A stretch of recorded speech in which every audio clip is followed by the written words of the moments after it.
একটি পুরাতন গোয়াল ঘরে গড়ে তোলা ভেজাল দুধ তৈরির একটি কারখানার সন্ধান পাওয়া যায়। ওই কারখানা থেকে 260 লিটার ভেজাল দুধ, 20 লিটার ভেজাল ঘি, 1 ড্রাম ভেজাল ক্রিম, 12 লিটার সয়াবিন তেল, সোডা ও কাস্টিক সহ ভেজাল তৈরির বিভিন্ন উপকরণ এবং একটি ব্লেন্ডার মেশিন, ওজন মেশিন ও দুধ মেশানোর যন্ত্র জব্দ করা হয়। আজ দুপুর 12টায় জেলা পুলিশের কনফারেন্স রুমে আয়োজিত প্রেস ব্রিফিং এ এসব তথ্য জানান সাতক্ষীরা পুলিশ সুপার। এখানে 260 লিটার ভেজাল দুধ, তার সাথে সয়াবিন তেল, কৃত্রিম জেলি এবং তার সাথে কিছু ভেজাল ঘি, এগুলো দিয়ে কিছু মেশিন এবং এটাকে যেন এই তরল দুধের যে ঘনত্ব সেগুলো যেন ঠিক রাখা হয়, এইভাবে তারা এই কাজটা করে। অর্থাৎ এখানে ঘি তৈরি হয়, এখানে দুধ সেটা ভেজাল তৈরি হচ্ছে, অর্থাৎ একাধিক প্রোডাক্ট এখানে তারা তৈরি করছে। তিনি আরো জানান, গ্রেপ্তার হওয়া ব্যক্তিরা দীর্ঘদিন ধরে ভেজাল দুধ ও ঘি তৈরি করে স্থানীয় বাজার ছাড়াও মিল্কভিটা ও ব্রাকের মতো প্রতিষ্ঠানে সরবরাহ করে আসছিল।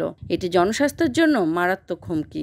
তো এটা জনস্বাস্থ্যের জন্য যেহেতু ক্ষতিকর, আমরা আমাদের যে সমস্ত অভিযান রয়েছে, অভিযানের পাশাপাশি জনস্বাস্থ্যের জন্য ক্ষতিকর এই বিষয়গুলোকে আমরা অভিযান অব্যাহত রাখব এবং যারা ধরা পড়েছে তাদের বিরুদ্ধে আমরা আইনগত ব্যবস্থা নিব। এটা স্পেশাল পাওয়ার অ্যাক্ট বা আমরা যে ভেজাল দুধের যে বিষয়গুলো রয়েছে সেগুলো আমরা দেখব। Desk report, voice of tiger.